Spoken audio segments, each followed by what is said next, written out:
Senghor daf ma doon tooñ yónni Doudou Gueye médecin ci man ni ko waxal Cheikh ni ko s'il le veut on va se battre.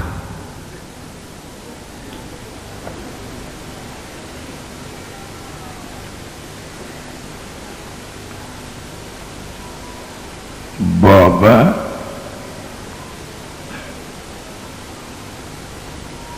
kenn mësagul gis parti bu juddoo ci daara te la ñu defe suñu parti bi ñaari weer la am élection yi ñëw ñu battre Senghor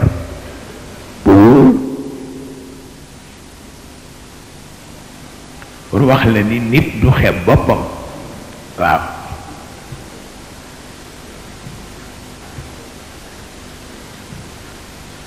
mais itam gérer réew mi taxul woon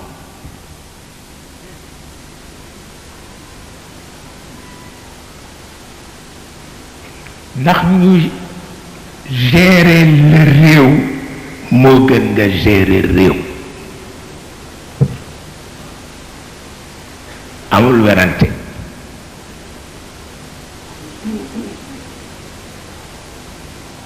te kilifa yi ma ko wax duñu juum mukk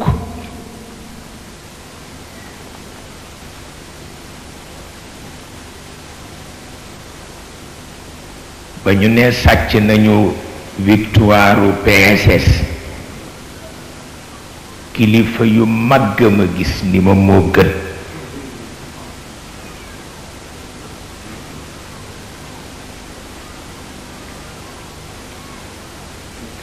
ni ma ndax réew mu tubaab bàyyi bees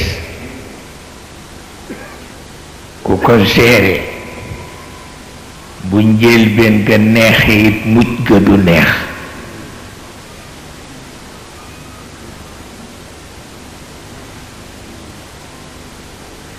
moom la wolof di wax ne musiba bu dee door dafa neex waaw musiba su dee door dafa neex waaye soo demee ba ca mujj ga ca ngay yëg wextaan wa